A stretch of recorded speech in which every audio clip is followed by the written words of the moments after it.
லிகோரியா. இங்கே அநேக புதிய பிரதர்ஸ் பார்க்குறேன், அநேக சிஸ்டரை பார்க்குறேன். தேவன் தாமே உங்களை குடும்பமாக ஆசீர்வதிப்பாராக. நீங்கள் வேலை செய்கிற இடங்களில் தேவன் உங்களை ஆசீர்வதிப்பாராக. என்னுடைய பேர் லிகோரியா. நான் வந்து என்னுடைய சிறிய வயசு, சின்ன வயசுலேருந்து நான் வளர்ந்தது சர்ச்சில் தான். என்னுடைய வாலிப நாட்கள் இப்போ நான் ஒரு 33-34. பட் என்னுடைய வாலிப நாட்கள் முழுவதுமாக நான் சர்ச்சில் தான் ஸ்பெண்ட் பண்ணேன். ஆண்டவருக்காக நம்ம ஏதாச்சும் பண்ணோம்னா ஆண்டவர் நம்ம கைவிட கடவுள் கிடையாது. நான் ஆண்டவருக்காக நிற்கும் போது ஆண்டவர் நமக்காக நிற்கின்ற கடவுள். நான் ஒரு சில வசனங்களை உங்களுக்கு சொல்லி அதன் மத்தியில் என்னுடைய சாட்சி உங்களுக்கு பகிர்ந்து கொள்ள நான் விரும்புகிறேன். முதலாவதாக நான் ஒரு சில விஷயங்களை உங்களுக்கு சொல்ல விரும்புகிறேன். நம்ம வேதாகமத்தை படிக்கும்போது அநேக கஷ்டங்கள், அநேக பஞ்சங்களை நம்ம பார்க்கலாம். அநேக விஷயங்கள் நம்ம படிச்சுட்டு போகும்போது அநேக பஞ்சங்கள் சாபம் குறித்து நம்ம அநேக சாபங்கள் பஞ்சங்கள் குறித்து நம்ம பார்க்கலாம். இது எல்லாமே என்னால் சொல்ல முடியல. ஒரு சில விஷயங்கள் உங்களை மத்தியில் நான் சொல்லி என்னோட சாட்சி அதில் மத்தியில் உங்களை ஷேர் பண்ணிக்க நான் விரும்புகிறேன். நான் சொல்ல போகிற பஞ்சங்கள்னா அநேக பஞ்சங்கள் நம்ம வேதாகமத்தை படிக்கிறோம், நம்ம தெரிஞ்சுக்கிறோம். பட் ஆனால் அதில் சில 3 காரியம் மட்டும் நான் உங்களுக்கு சொல்ல விரும்புகிறேன். முதலாவது, யோசேப்பின் காலத்தில் நடந்த ஒரு பஞ்சம் இருக்கு. அந்த பஞ்சம் ஏறக்குறைய 7 வருடம் இருந்தது நம்ம படிக்கிறோம். இந்த பஞ்சங்கள் எதற்காக வருது நம்ம சொல்லும்போது நம்முடைய ஆண்டவரோடு நம்ம அந்த பஞ்சங்கள் நம்ம ஆண்டவரோடு சேர்க்கதா வருது. ஆண்டவர் கூட நடக்கிறதா வருது. நம்முடைய வாழ்க்கையில் வரக்கூடிய கஷ்டங்களும் நம்முடைய வாழ்க்கையில் வரக்கூடிய எல்லா துன்பங்களும் இது ஆண்டவரோட சேர்க்கிறதுக்காக வரக்கூடிய ஒரு பஞ்சங்கள் தான். பஞ்சங்கள் வரும்போது, பஞ்சங்கள் வந்தால்தான் ஆண்டவர் நம்மளை நேசிக்கிறார் நம்மளால் தெரிஞ்சுக்க முடியும். என்னுடைய வாழ்க்கையிலையும் நான் பிறந்தது ஒரு ஆர்சி குடும்பத்தில் தான் இருந்தேன். என்னுடைய அம்மா, எங்கள் வீட்டில் மொத்தம் 8 பேர். நான் 5 ஆம்பளை பிள்ளைங்க, 3 பொம்பளை பிள்ளைங்க. நான் வந்து 5வது. ஆண்டவர் ஒரு ஆர்சி குடும்பத்தை ஒரு ரொம்ப ஏழப்பட்ட ஒரு குடும்பம். சாப்பாடுக்கு சொல்றதுக்கு எனக்கு ஒன்றும் இல்லை. சாப்பாடு கூட வீட்டிலே இது இருக்காது. அப்பா வந்து காய்கறி வியாபாரம் வண்டி தள்ளிட்டு காய்கறி வியாபாரம் பண்ணுறது. அம்மா வந்து இந்த மாதிரி சின்ன வீட்டில் வேலை பண்ணுறதுங்க. அந்த மாதிரி ஒரு சமயத்தில் தான் இங்கே சர்ச் பாஸ்டர் ஆண்டி இருந்தாங்க இல்லையா, ஆண்டியோட வீட்டில் வந்து அம்மா வேலை பண்ணுறாங்க. அது 96-98 அந்த நேரத்தில் நான் வந்து சின்ன வயசாக இருக்கும்போது பாஸ்டர் அவங்க வீட்டுக்கு சும்மா போயிட்டு பாஸ்டர் அவங்க வீட்டில் போவேன். அப்போது ஆண்டியோட சின்ன பிள்ளை ஷாரன் இருக்காங்க, அவங்களுக்கு வந்து 1.5 வயசு 2 வயசு. அவங்க கூட கிரவுண்டில் விளையாடுறது. அங்கே அப்போனா ஆண்டியோட அப்பா இருப்பார். அவர் எனக்கு அப்பா மாதிரி. அவர் கூட போகிறது, எங்கள் வீட்டில் எல்லாம் சின்ன சின்ன வேலைகள் பண்ணுறது. அந்த டைமில் கூட அந்த டைமில் எதுவும் தெரியாது. எதுக்காக நான் அவங்க போகிறேன், எதுக்காக நான் இது பண்ணுறேன்னு தெரியாது. சும்மா போவேன். அங்கே எனக்கு நல்லா சாப்பிட்றதுக்கு சாப்பாடு கிடைக்கும். எனக்கு என்ன சொல்கிறது, எனக்கு அவங்க என்ன பாக்கெட் மணி எல்லாம் கொடுப்பாங்க. சின்ன வயசுல பாக்கெட் மணி இருந்த ஒரு பெரிய விஷயம் இல்லையா. நம்மளுக்கு யாராவது பாக்கெட் பண்ணி கொடுத்தாங்கன்னா நம்ம அவங்க அந்த வீட்டுக்கு போவோம். சரி, அவங்க எல்லாம் சின்ன வேலை சொல்லுவாங்க. செடிக்கு தண்ணி ஊற்றும், அது வந்து எது ஊற்றுனாங்கன்னா அப்போ ஆண்டியோட அப்பா வந்து எனக்கு சாக்லேட்டு இல்லைங்க ஏதாச்சும் பைசா கொடுப்பாரு. இல்லை ஸ்கூல் ஸ்டார்ட் ஆகும்போது இந்த மாதிரி புக்கு வாங்கிட்டு இருந்தால் வச்சுக்கே அப்படின்னு சொல்லிட்டு கொடுப்பாங்க. ஸோ அந்த ஒரு இதில் தான் போனது. அதுக்கப்புறம் நாட்கள் கடந்து போச்சு. அந்த டைமில் ஆன்டியும் பாஸ்டர் குடும்பம் வேற ஒரு சர்ச்சில் அங்கே போயிட்டு இருந்தாங்க. அந்த சர்ச்சுக்கு என்னை கூப்பிட்டு போக ஆரம்பித்தாங்க. அந்த சர்ச்சுக்கு போக ஆரம்பித்தேன். முதல்ல எனக்கு ஆர்சி சர்ச்சுக்கு நான் போயிட்டு இருந்தால் முதல்ல பெந்தகோஸ்து சர்ச்னா என்ன தெரியாது. கூட்டிகிட்டு போங்க, நல்லா இது பண்ணுவாங்க. எனக்கு இந்த மாதிரி மியூசிக் இன்ஸ்ட்ருமெண்ட்லாம் ரொம்ப பிடிக்கும். அதனால அங்கே அவங்க கூட போவேன். அங்கே சர்ச்சில் போவாங்க. சர்ச்சில் இருக்கிற எல்லா வேலையும் நாங்கள் தான் போய் சர்ச் ஓப்பன் பண்ணி சர்ச்சு கிளீனிங் பண்ணுறது, சர்ச்சு டஸ்டிங் பண்ணுறது. ஆண்டி இருப்பாங்க, ஷாரன் இருக்கும். அவங்க எல்லாம் சேர்ந்து நாங்கள் போய் ஜன்னல் விண்டோஸ் இதெல்லாம் க்ளீன் பண்ணி, பாத்ரூம் எல்லாம் போய் க்ளீன் பண்ணி, அவங்க எல்லா சர்ச்சுக்கு வர முடியாது, நாங்களே முன்னாடி போயிட்டு எல்லாம் க்ளீன் பண்ணி அரேஞ்ச் பண்ணி வச்சிடும். அதுக்கப்புறமா மீட்டிங் ஸ்டார்ட் ஆகி நாங்கள் மீட்டிங் ஸ்டார்ட் ஆகி பண்ணோம். அன்னைக்கு பண்ணும்போது எனக்கு தெரியல இதெல்லாம் என்னோட வாழ்க்கையில் ஒரு மிகப்பெரிய ஆசீர்வாதமாக வரப்படுது. பட் இன்னைக்கு என்னுடைய வாழ்க்கையில நான் இன்னைக்கு இங்கே இருக்கிறேன்னா அது என்னோட புத்தியோ இல்லை என்னுடையதான் சொல்லிக்கிறதுக்கு எனக்கு ஒன்றுமே இல்லை. எல்லாம் ஆண்டவருடைய கிருபை, ஆண்டவர் தந்த எல்லா ஆண்டவரோட காட்ஸ் கிரேஸ் தான் சொல்ல முடியும். ஸோ அந்த மாதிரி வளர்ந்துட்டு இருக்கும்போது, அந்த மாதிரி சின்ன வயசுலேருந்து வளர்ந்துட்டு இருக்கும்போது, அதுக்கப்புறமா ஆண்டியோட அம்மா வந்து ஹாஸ்பிட்டலேருந்து ரிட்டையர்ட் ஆகினாங்க. அந்த கோட்டர்ஸை விட்டு ஆண்டி அவங்க இங்கே வரதா இருந்துச்சு. அப்போ அந்த டைமில் எங்கள் சிஸ்டருக்கு இவ்வளோ தூரம் வர முடியாதுன்னு சொல்லிட்டு எங்கள் சிஸ்டர் இருந்தாங்க. அப்போ அந்த டைமில் நான் மட்டும் அப்போ 8th 9th படிக்கிற டைமு நான் மட்டும் வந்து பஸ்ஸில் வந்துட்டு போவேன். அப்போ வரும்போதும் இந்த மாதிரி நான் இங்கே பார்த்த பாஸ்டருங்களை நீங்கள் யாரும் பார்த்துக்க மாட்டீங்க. அவ்வளோ பாஸ்டர் எனக்கு தெரிஞ்சு எனக்கு தெரிஞ்ச ஒரு 1000 பாஸ்டர் நான் வீட்டிலேருந்து சர்வ் பண்ணியிருக்கேன். அவங்களுக்கு தேவையானது அவங்களுக்கு துணிகளை கொடுத்துருக்கேன், அவங்களுக்கு அயன் பண்ணி கொடுத்துருக்கேன், அவங்களுக்கு என்ன வேண்டியது வாங்கிட்டு வந்து கொடுத்துருக்கேன். அந்த மாதிரி அவ்வளோ தெய்வதாசன்மார் பாஸ்டங்கள்லாம் அவங்க கூட போய் அவங்க கூட அவங்களுக்கு தேவையானது இதில் செஞ்சு கொடுத்து அவங்களும் எனக்காக ஜெபம் பண்ணி என் தலையில் கை வச்சு தெய்வம் பண்ணி எனக்கு கிட்டத்தட்ட ஒரு ஆயிரக்கணக்கான தெய்வதாசன்மார் அவங்களுடைய கரம் என்னுடைய தலையில் அவங்க வச்சு ஜெபம் பண்ணதெல்லாம் இருக்கு. அதோட ஆசீர்வாதம் தான் நான் இன்னைக்கு இந்த நிலைமையில இருக்கிறது காரணம். ஸோ அந்த மாதிரி வேலையில் ஆக்டிவாக கடந்து வந்தாங்க. இந்த இடத்துல இங்கே வந்து இந்த இடத்துல வந்தப்போ நான் வந்து டெய்லி வீக்லி ஒன்ஸு எனக்கு ஸ்கூல் இருந்ததுனால வீக்லி சாட்டர்டே சண்டே வருவேன்.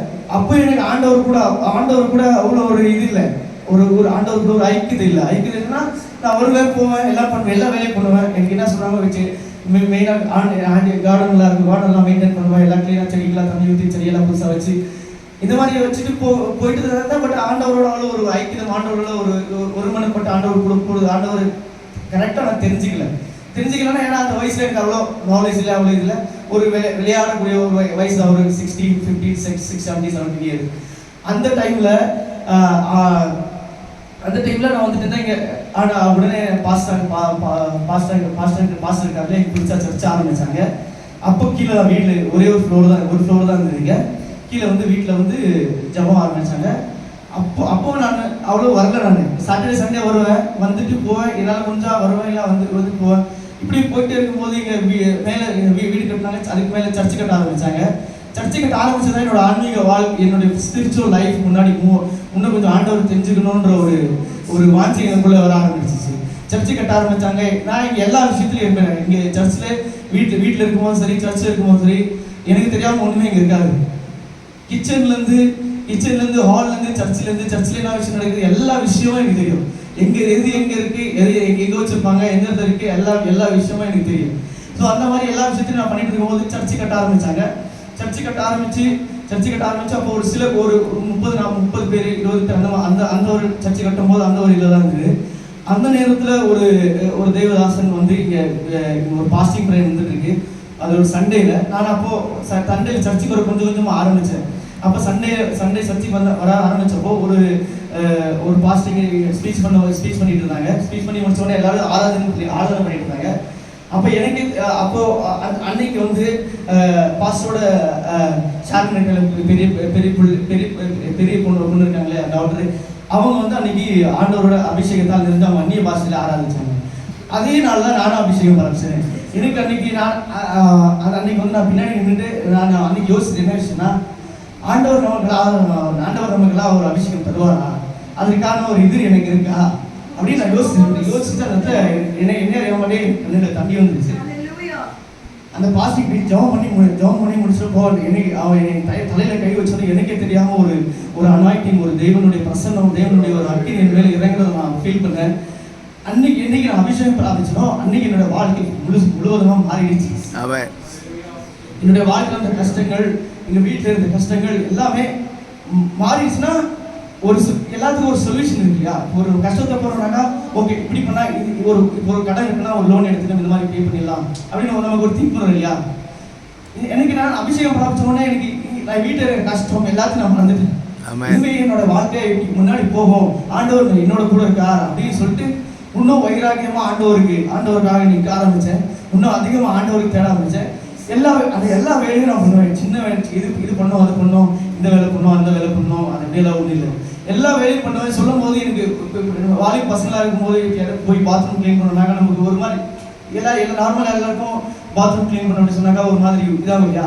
பட் ஆனால் என்னுடைய வாழ்க்கையில் ஸ்டார்டிங்கில் எனக்கு அந்த மாதிரி இருந்தாலும் ஆண்டவருடைய வசனத்தை கேட்கும்போது நான் பாஸ்டர் ஆண்டி பண்ணல, இல்லை பாஸ்ட் அங்கிள் பண்ணல, இல்லை பாஸ்ட் ஆண்டியோ இல்லை சர்ச்சில் எனக்கு ஏதோ தராங்க அப்படின்றதுக்காக பண்ணல. அந்த ஒரு வெளிப்பாடு, அந்த ஒரு வசனத்தின் வெளிப்பாடு எனக்கு வந்துச்சு. எது பண்ணாலும் நான் பண்ணும்போது யாருக்கும் சர்ச்சில் உள்ளவங்களுக்கு யாருக்குமே இல்லை, அது ஆண்டவருக்காக தான் அப்படின்ற ஒரு ஸ்பிரிச்சுவலா நான் முன்னாடி கேட்கிற வசனங்கள், கேட்கிற இதெல்லாம் என்னோட வாழ்க்கையில மாத்திட்டே வந்துச்சு. என்னுடைய வாழ்க்கையில அநேக மாற்றங்கள் என்னுடைய வாழ்க்கை வந்துட்டே இருந்துச்சு. இது பண்ணாலும் ஆண்டவருக்காக தான் பண்ணுவோம். எப்போ நினைக்கிற ஒரு விஷயம்னா, நான் ஈவன் பாத்ரூம் கிளீன் பண்ணா கூட யாராச்சும் சொன்னாங்கன்னா பாத்ரூம் யார் கிளீன் பண்ணி இவ்வளோ கிளீனா இருக்கு அப்படின்னு சொல்லிட்டு நினைக்கிறேன். நான் சின்ன வேலை பண்ணுறதாலும் அது இன்னும் ஃபுல் அந்த சாட்டிஸ்ஃபிகேஷன் வராமல் நான் அந்த வேலையே முடிக்கவே மாட்டேன். எனக்கு முன்னோக்கி இது பண்ண அது பண்ண இது பண்ண அது பண்ண பண்ணிட்டே இருப்பேன். அது ஃபுல்லாக ஒரு கம்ப்ளீட் ஆகிற வரைக்கும் என்னோட மனசாட்சிக்கு இது கம்ப்ளீட் ஆகிடுச்சுன்னு சொன்னால் தான் நான் விடுவேன். அது வரைக்கும் நான் பண்ணிகிட்டே இருப்பேன். ஸோ அந்த மாதிரி ஆண்டவருக்காக நான் பண்ண எல்லா விஷயங்களும் சின்ன சின்ன சின்ன சின்ன சின்ன சின்ன விஷயங்கள் நான் மறந்துட்டேன். பட் நான் மறந்துட்டேன், இங்கே இருக்கிறவங்க எல்லாரும் மறந்தாலும் பட் ஆண்டவர் அதை மறக்கவே இல்லை. அதெல்லாம் என் நினைவு அதை வச்சுக்கிட்டு ஆண்டவர் இப்போ இங்கிலாந்து போகிறது பெரிய ஆசீர்வாதமோ அதெல்லாம் ஒன்றும் இல்லை. இப்போ நான் போகிறது தான் இங்கிலாந்துக்கு பெரிய ஆசீர்வாதமே. ஏன்னா என்னால் எனக்கு ஒரு பேக்ரவுண்டும் இல்லை, ஒரு இது இல்லை, எதுவுமே இல்லை. பட் ஆண்டவர் நினைச்சா யாரை வேணாலும் எந்த இடத்துல வேணாலும் கொண்டு போக முடியும்னு ஆண்டவர் செய்வார். ஹல்லேலூயா.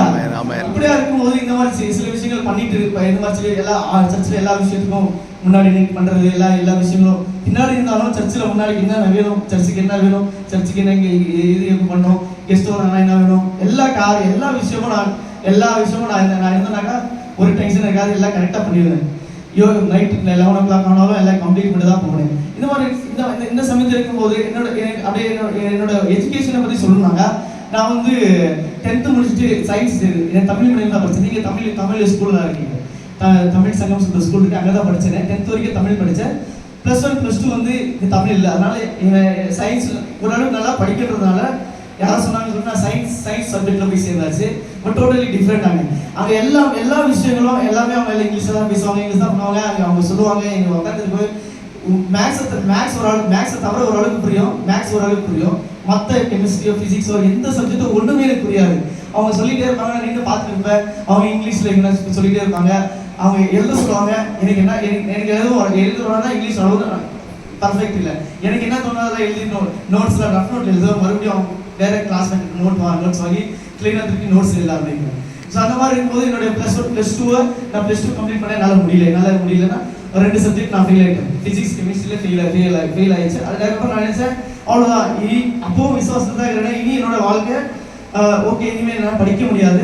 இனி முன்னாடி போனோம்னாக்கா என்னால் ஒன்றும் பண்ண முடியாது. இனிமேல் ஏதாச்சும் ஒரு டிரைவிங் வேலையோ அந்த மாதிரி ஏதாச்சும் பண்ணின்னு போகலாம். அப்படியே அந்த ஒரு மைண்ட் டிரைவிங்கா இல்லை வேறு ஏதாச்சும் ஒரு சின்னதாக ஒரு கம்பெனியில் போய் ஹவுஸ் கீப்பிங் இல்லை அந்த மாதிரி ஏதாச்சும் ஒரு சின்ன வேலை பண்ணிட்டா போகலாம் அப்படின்ற ஒரு மைண்ட் செட்டுக்கு நான் வந்தாச்சு. அந்த நேரத்தில் யாரோ ஒரு ஃப்ரெண்டு சொன்னாங்க, இது மாதிரி டிப்ளமோ நீ படிக்கணும். இந்த 2 வருஷம் நான் படித்தது எனக்கு அவங்க இங்கிலீஷில் பேசிட்டே இருப்பாங்க, நான் உட்காந்துட்டு இருப்பேன். என் கூட படித்த பசங்களை உட்காந்துட்டு இருப்பாங்க, அவங்க இங்கிலீஷ்லேயே சொல்லிட்டு இருப்பாங்க. அவங்க நம்ம சொல்லுவாங்க, நான் தப்பாக இருந்தாலும் நோட்ஸ் எங்கே சும்மா எழுதிட்டே இருப்பேன்.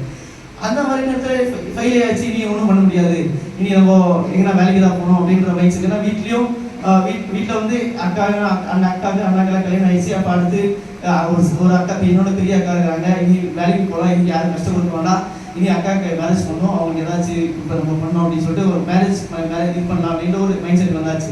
அந்த டைமில் தான் பியூசி ஃபெயிலாலும் பரவாயில்ல, டிப்ளமோ பண்ணலாம்னு இப்போ ஆண்டி சொன்னாங்க. அது நம்ம கூட ஃப்ரெண்ட்ஸ்னு சொன்னாங்க. சரி என்னதான் பண்ணலாம், எதாவது பண்ணலான்னு சொல்லிட்டு நான் டிப்ளமோ மெக்கானிக்கல் சேர்ந்து ஆரம்பித்தேன்.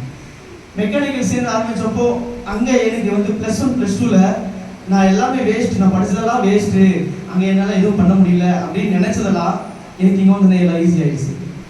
ஆண்டவர் நம்முடைய வாழ்க்கையில் ஒரு பஞ்சத்துலேயோ ஒரு கஷ்டத்துலேயோ ஒரு பிரயாசத்துலேயோ ஒரு கஷ்டத்தில் நம்ம கொண்டு போகிறாருன்னா அது நம்முடைய வாழ்க்கையில் அது நமக்கு யூஸ் இல்லாமல் என்றைக்குமே இருக்காது.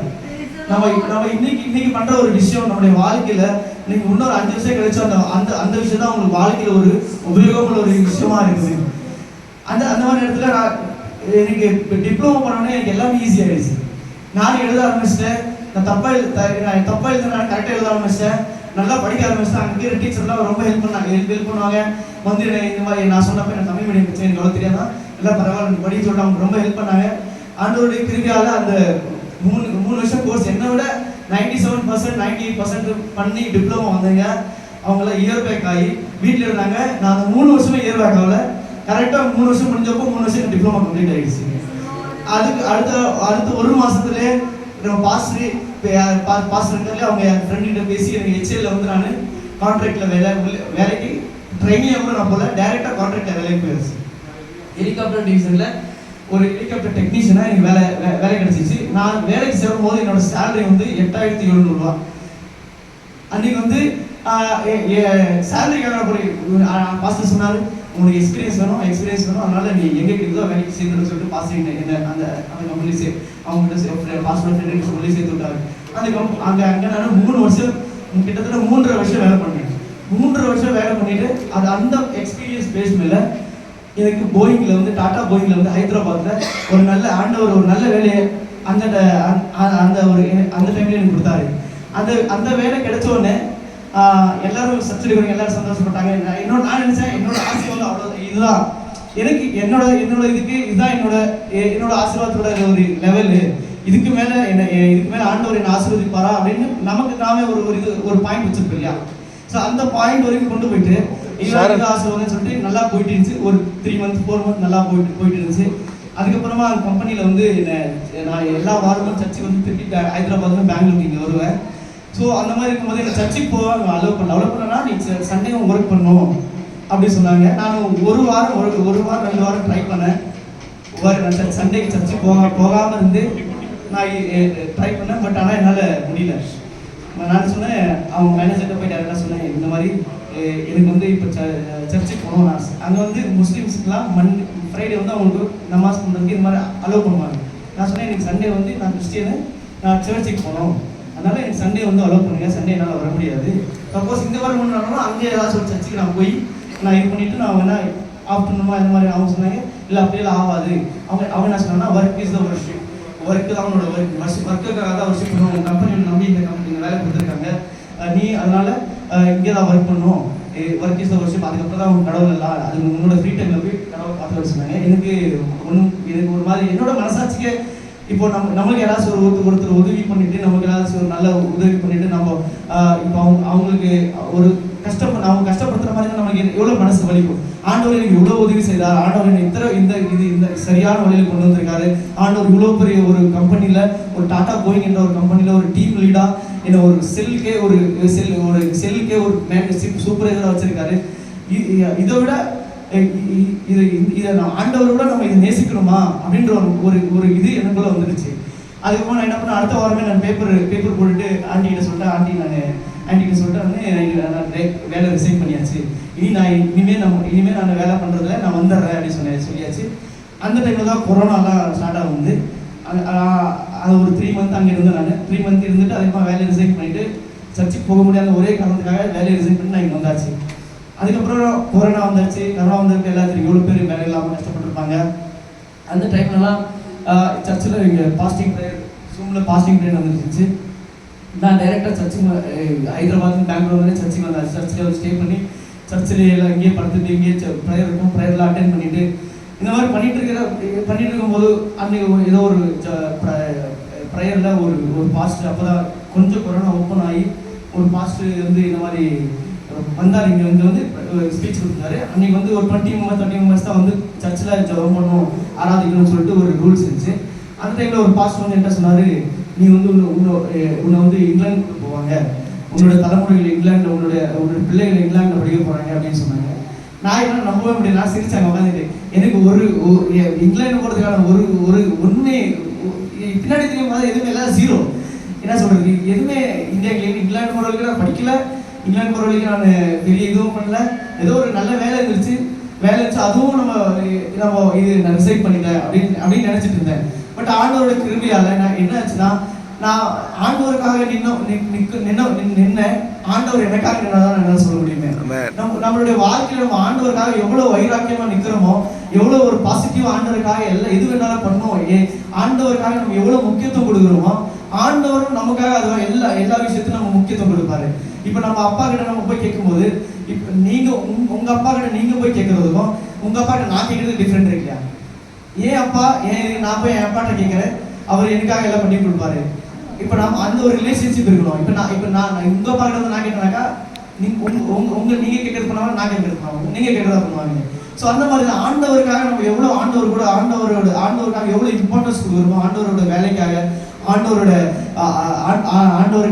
வேலைக்காக, நம்ம ஆண்டவருக்காக நம்மளுடைய வாழ்க்கையில் நம்மளுடைய பர்சனல் ப்ரேயர், நம்மளுடைய சர்ச்சில் நடக்கிற மீட்டிங்கு, நம்மளுடைய ஸ்பிரிச்சுவல் லைஃப், இதெல்லாம் எந்த அளவுக்கு நம்ம ஆண்டவருக்காக நம்ம ஸ்பிரிச்சுவல் லைஃப்பை நம்ம ஆண்டவருக்காக இன்வால்வ் பண்ணி கொடுக்குறோமோ, ஆண்டவரும் அதுக்கான ஒரு நல்ல பாசிட்டிவ், அதுக்கான ஒரு நல்ல ஒரு இது நமக்கு நம்ம எவ்வளோ ஆண்டவர்கிட்ட போகணும் முன்னாடி ஸ்டெப் வச்சு போகிறோமோ அவ்வளோ ஆண்டவர் நம்ம கிட்ட வந்துட்டே இருப்பாரு.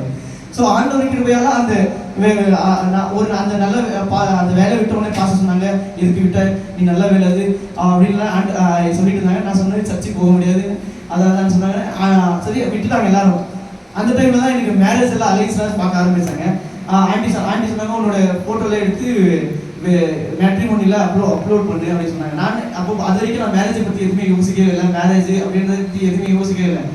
ஆண்டி சொன்னாங்களேங்கிறதுக்காக ஒரே ஒரு காரணத்துக்காக நான் ஃபோட்டோலாம் ஆண்டி எடுத்துகிட்டு வர சொன்னாங்க. எடுத்து வந்து கொடுத்தோடனே அது எல்லாம் இது பண்ணி ஆண்டியை இது அப்லோட் பண்ணி ஃபோட்டோவில் அப்லோட் பண்ணி எல்லாம் இதில் அப்லோட் பண்ணி எல்லாம் இது பண்ணி நிறைய அலைன்ஸ் வந்தாச்சு, நிறைய இது வந்தாச்சு. இதுக்காக எல்லாமே நான் எப்பவுமே எப்படின்னா என்னோட இதை மேலே தாண்டி போகக்கூடாது. நான் என்னோட வீடு நாளைக்கு இந்த ஒரு லெவலில் தான் நான் இருக்கணும். இதுக்கு மேலே நம்ம போனாக்கா அதுக்கு மீன்ஸ் இதுக்கு மேலே போனால் போகலாம், பட் ஆனால் அவங்க யாருமே நம்மளை அக்செப்ட் பண்ண மாட்டாங்க அப்படின்ற ஒரு மைண்ட் செட்டு தான் இருந்தேன். சரி, ஆனால் இப்படியே போயிட்டு இருக்கும்போது நிறைய அலைன்ஸ் வந்தாச்சு, நிறைய அலைன்ஸ் ஓகே கல்யாணம் ஆகிடும் அப்படின்லாம் நினச்சிருக்கேன் நான். பட் அதெல்லாமே எல்லாம் கேன்சல் ஆகி போயிடுச்சு. அதுக்கப்புறம் தான் இப்போ ஒய்ஃபாக இருக்கிற ஜனமாக இருக்காங்களே அவங்களோட ப்ரொஃபைல் வந்தாச்சு இருக்கு. அவங்க வந்து என்கிட்ட இந்த மாதிரி மெசேஜ் பண்ணிட்டு இருந்தாங்க. நான் வந்து பாஸ்வேர்ட் சொல்லலை. ஏன்னா இந்த மாதிரி நீங்கள் எந்த சர்ச்சுக்கு போகிறீங்க, எங்கே போகிறீங்க, எதுக்கு போகிறீங்க, எந்த சர்ச்சுக்கு போகிறீங்க எல்லாம் கேட்டாங்க. நான் சொல்லிட்டு பாஸ்டர் நம்பர் கொடுத்துட்டு உங்களுக்கு விருப்பமாக இருந்தால் பாஸ்டர் நம்பருக்கு ஃபோன் பண்ணி நீங்கள் பேசிங்க அப்படின்னு சொல்லிட்டு நான் அன்னையோட முடிச்சுட்டேன். அது மீன்ஸ் ஃபோன் பண்ணி வச்சு அவங்க இது பண்ண உடனே அவங்க சொல்லிட்டு முடிச்சுட்டேன். அதை பற்றி நான் பாஸ்டர் எதுவும் சொல்லலை. இந்த மாதிரி யூகேலேருந்து யாரோ ஒரு பொண்ணு வந்து இந்த மாதிரி மெசேஜ் பண்ணி பாஸ்டர் நம்பர்லாம் கேட்டாங்க அப்படின்னு சொல்லிட்டு நான் சொல்லலை. ஏன்னா மேபி யூகேல இருக்கிறவங்க வேண்டாம் தான் சொல்ல போகிறாங்க. என்னோட மைண்ட் செட்னா அவங்க யூகேல இருக்கிறாங்க, நான் பெங்களூர்ல இருக்கேன். அதுவும் அவங்களோட ஒரு லெவலுக்கு நான் அப்போ சொல்லும்போது யூகேல இருக்காங்க, அவங்க அதே அந்த ஒரு இதாக யோசிப்பாங்க. நமக்கு எதுக்கு சும்மா சொல்லிட்டு வேண்டாம் அப்படின்ற மைண்ட் செட்டில் நான் எதுவுமே சொல்லவே இல்லை. அப்புறமா ஒரு நாள் நான் பாஸ்டருக்கு டீ எடுத்துகிட்டு போயிட்டு கொடுக்குறதுக்காக போய் தான் அப்புறமா ஒய்ஃபோட சர்ச்சில் பாஸ்டருக்கு ஃபோன் பண்ணி பேசும்போது தான் நான் டீ குடிக்க முன்னாடி போயிட்டு இருக்கேன். அப்போ பாஸ்டர் கேட்டாங்க, நீ வந்து பிரிட்டனில் யாரா ஒரு மெசேஜ் பண்ணாங்களா அப்படின்னு கேட்டாங்க. அப்போ தான் நான் சொன்னேன், அவங்க பண்ணாங்க, அவங்க அக்செப்ட் பண்ண மாட்டாங்க, அதனால தான் சொல்லலை. யூகேல இருக்காங்க, நம்ம என்னால் அக்செப்ட் பண்ணுவாங்களா அப்படின்னு மெசேஜ் நான் வேண்டாம் விட்டுட்டு சொன்னாங்க. அவங்க பாஸ்டர் திட்டு அதுக்கப்புறம் அவங்க பாஸ்டர் பேசினாங்க. பேசி ஆண்டவருடைய கிருபையால் அந்த கல்யாணம் நல்லபடியாக முடிஞ்சிச்சு. கல்யாணம் பண்ணது எங்கள் வீட்டுக்காரர் இல்லை, கல்யாணம் பண்ணது டோட்டல் சர்ச்சில் இருக்கிற எல்லாரும் தான் என்னுடைய கல்யாணம். எங்கள் வீட்டில் இருக்கிற கல்யாணமே எங்கள் வீட்டில் பண்ணுற கல்யாணம் ஆசி முறைப்படி தான் பண்ணுவாங்க. பட் ஆனால் என்னோட கல்யாணம் வந்தவங்க எல்லாமே சொன்னது என்னன்னா ஆண்டவருடைய ஒரு ப்ரெசன்ஸ், ஆண்டவருடைய ஒரு இது இருந்ததாக தான் சொன்னாங்களே.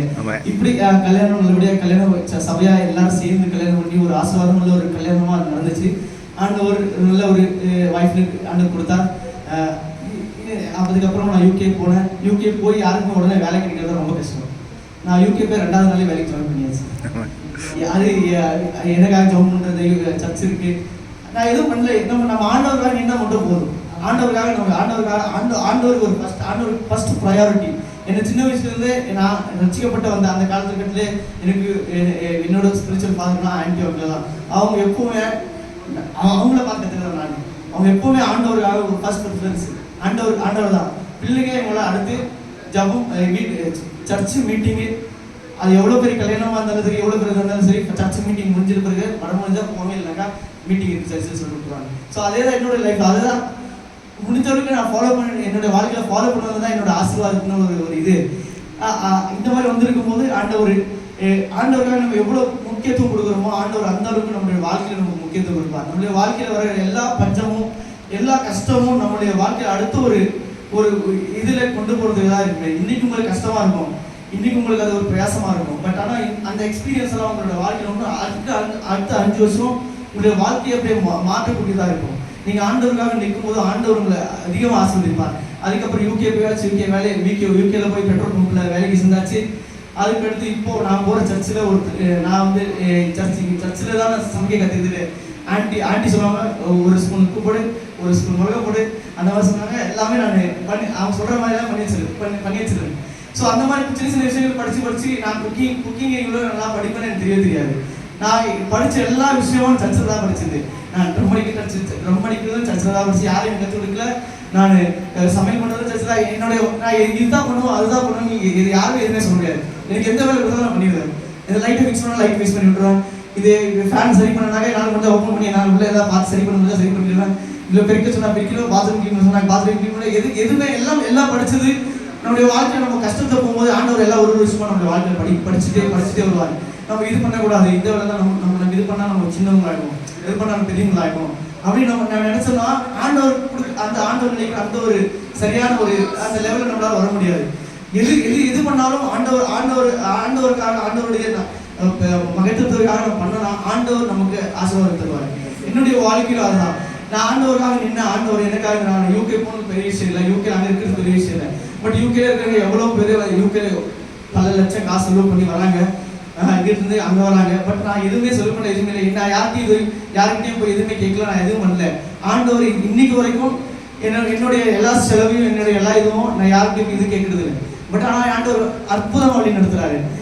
நான் ஆண்டவருக்காக நம்ம எந்த அளவுக்கு முன்னாடி இருக்கணும், ஆண்டவர் அந்த அளவுக்காக நம்மளை வழி நடத்துவார்.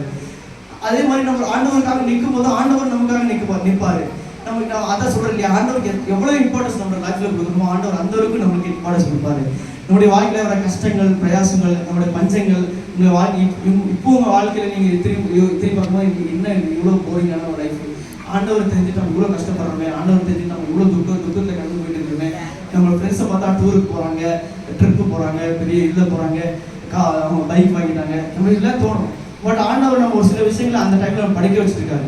அந்த அந்த ஒரு ஸ்டேஜ் தாண்டின பிறகு நமக்கு ஒரு ஆசீர்வாதம் ஆண்டவர் நினைக்கிற அந்த நிலைக்கு நம்ம வந்துட்டோம்னா அடுத்து நம்முடைய வாழ்க்கை ஒரு ஆசீர்வாதம் தான். இந்த மாதிரி இருக்கும்போது ஆண்டவருக்காக நின்னா ஆண்டவர் நமக்காக நிற்பார். ஆண்டவருக்காக நம்ம ப்ரையாரிட்டி கொடுத்தா நமக்காக ஆண்டவர் ப்ரையாரிட்டி கொடுப்பார்.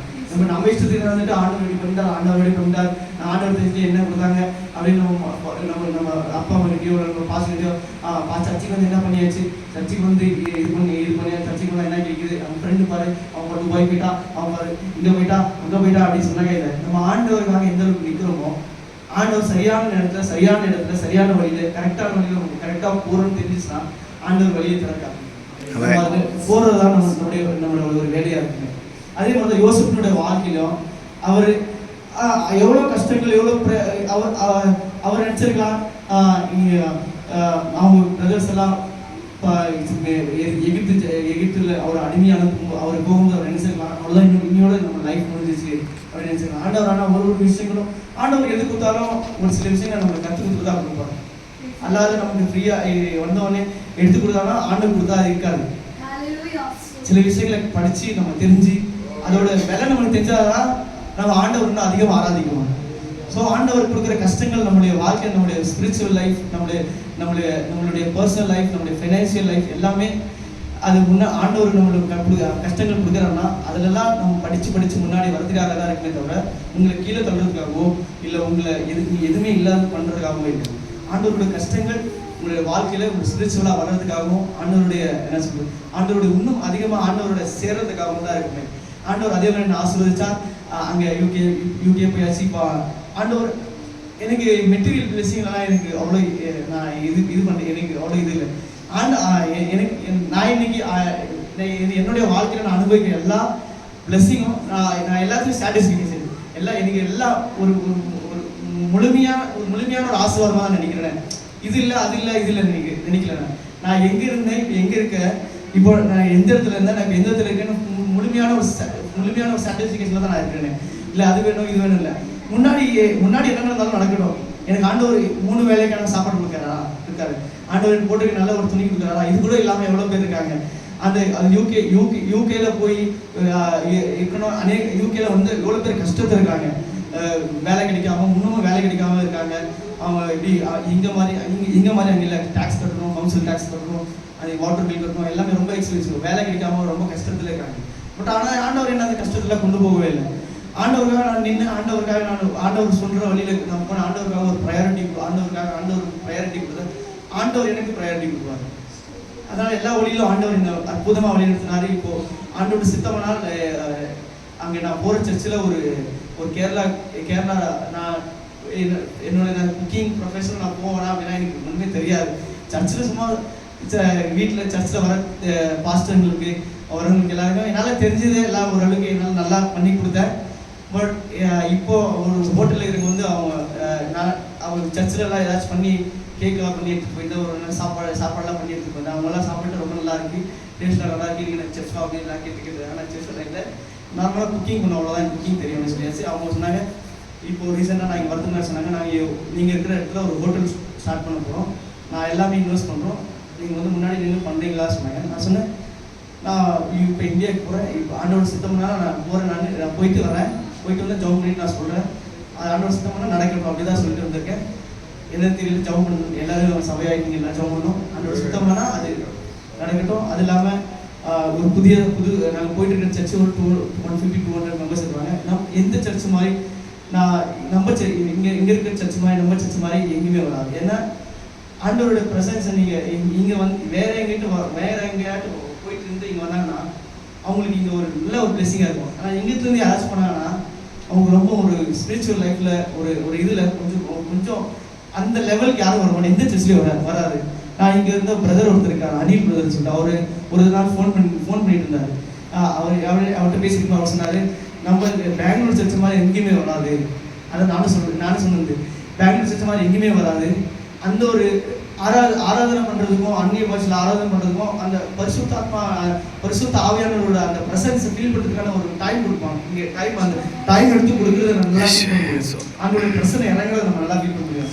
வேறு சர்ச்சில் எப்படின்னாக்கா, நான் போகிற சர்ச்சில் அவங்களுக்கு அது சர்டிஃபிகேஷன் தான், அவங்கள நான் தப்பாக சொல்லலை. பட் ஒரு ஒரு ஒரு லெவல்லேருந்து அடுத்த ஒரு ஸ்பிரிச்சுவல் லெவலில் ஒரு மேலே இருந்துட்டு ஒரு கீழே போனோம்னா நம்மளுக்கு ஒரு மாதிரி நமக்கு ஒரு எவ்வளோதான் பாட்டு பாடி ஆராதனை ஒரு மனசுல ஒரு சாட்டிஸ்ஃபேக்ஷன் வராது. ஸோ அந்த மாதிரி தான். அதுக்கப்புறமா அந்த சர்ச்சில் போக ஆரம்பிச்சாச்சு. அந்த சர்ச்சில் கொஞ்ச நாள் போயிட்டு தான் ஆண்டவருக்கு இருக்கிற ஒரு புதுசாக ஒரு பாஸ்டர் வந்தாங்க. பாஸ்டர் வந்து அவங்க நாங்கள் இருக்கிற இடத்துல தான் ரூம் எடுத்து தங்கினாங்க. அவங்க ஒரு புதுசாக ஒரு சர்ச் ஆரம்பித்தாங்க. அந்த சர்ச்சில் ஃபஸ்ட்டு பிலீவர்ஸாக நாங்கள் தான் போனது.